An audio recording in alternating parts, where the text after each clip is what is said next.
Il est toujours fâcheux d'apprendre que les gens que l'on considère comme des amis politiques comme moi, faisant partie de la même mouvance à peu de choses près, parfois avec beaucoup de choses près, euh, sont en train de tuer la cause à cause de querelles intestines et évidemment de querelles de pouvoir, car en réalité, il s'agit bel et bien de ça. En ce moment, après avoir dégagé Aude Lancelin, euh, c'est au tour de Denis Robert dans le média d'être en but à une opposition interne. Il s'explique dans une vidéo, comme on ne connaît pas, je ne connais pas tous les tenants et les aboutissants, je me garderai bien de, de prendre parti. En plus, j'y suis pas, enfin voilà, je suis pas dans le média. Je suis même pas socio, je suis pas contributeur du média. Mais voilà, mais c'est encore une fois une chose à déplorer.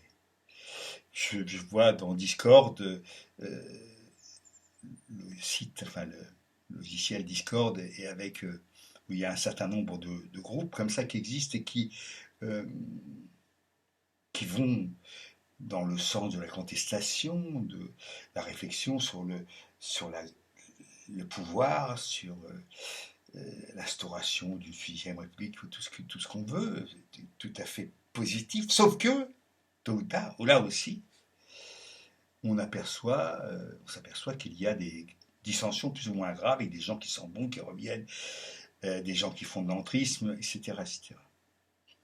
Alors, se pose, évidemment, comme toujours, la question, pas de la terreur et de la vertu, mais enfin, du pouvoir et de la vertu.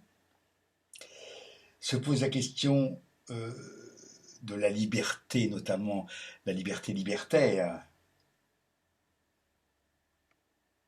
plutôt non interventionniste, et de la ligne de parti.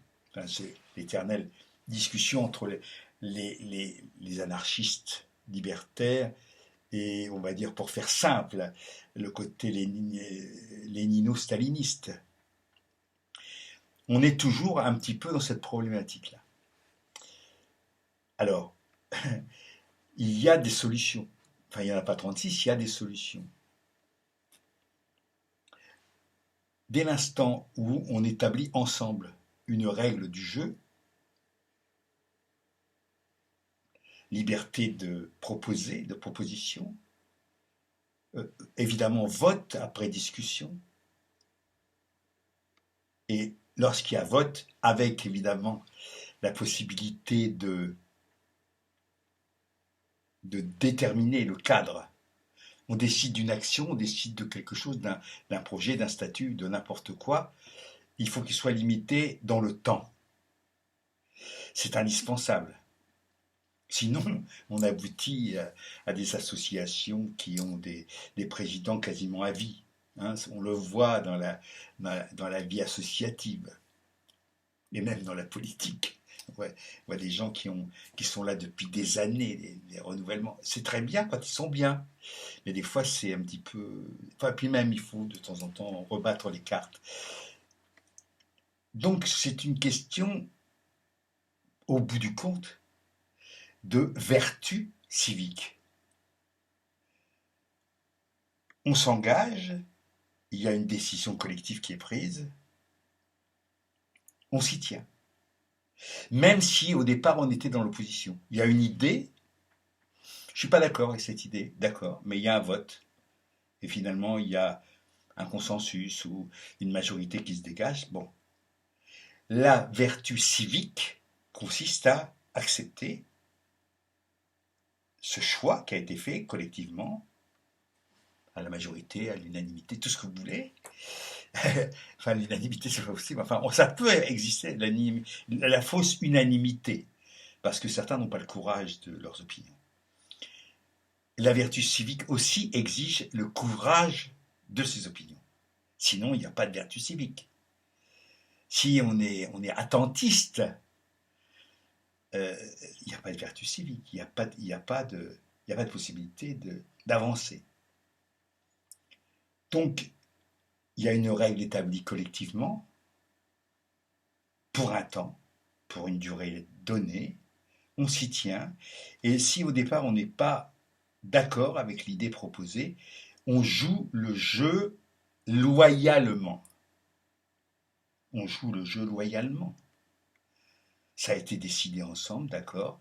J'étais pas tout à fait d'accord au début, mais je ne viens pas toutes les 10 minutes dire ah je vous l'avais bien dit si ça merde un peu.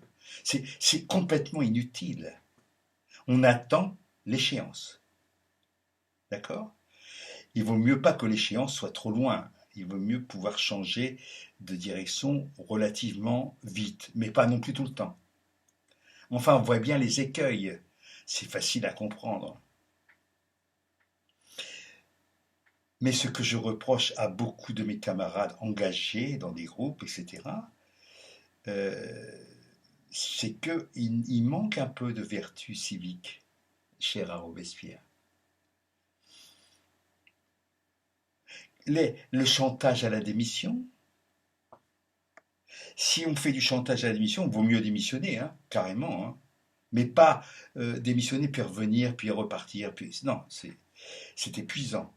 C'est épuisant. Et surtout, c'est plutôt dégueulasse si c'est un calcul.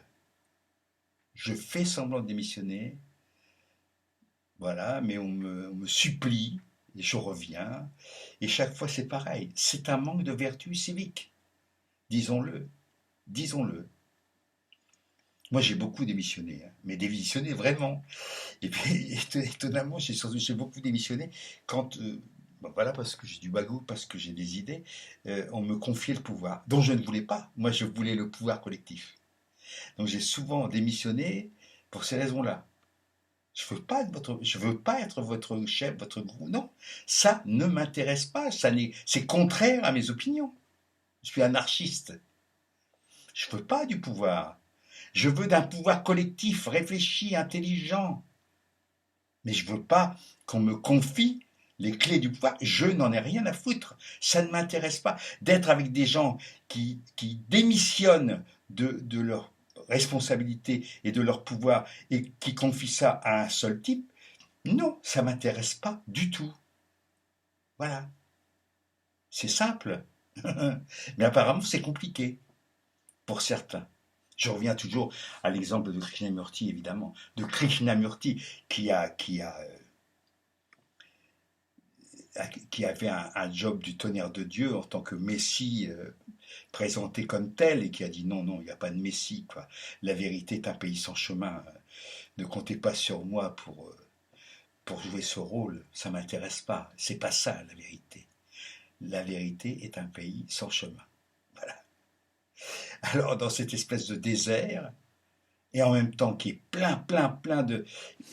Ce qui est terrible, c'est tous les talents perdus dans la connerie institutionnelle. Parce qu'il y a plein de gens qui ont plein de talents. Et ça, c'est paumé, perdu, dans des espèces de catastrophes, euh, de lutte de pouvoir. Réfléchissez à ça. Vous avez tous une parcelle d'idées, d'intelligence, ou parfois une grosse, grosse parcelle, ça dépend. Mais on s'en tape à la limite. À chacun selon ses besoins, de chacun selon ses capacités. C'est simple à comprendre, non?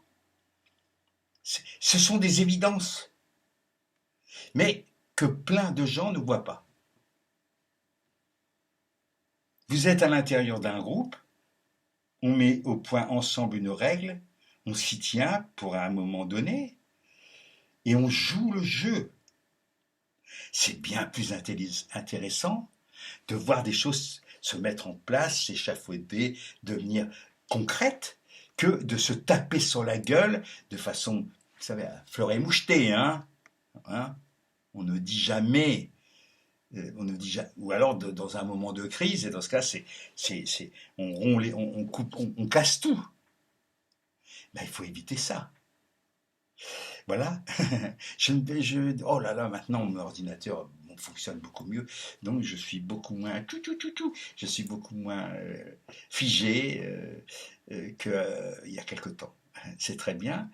Donc ça me permet quand même de vous dire de façon non figée, hasta la victoria.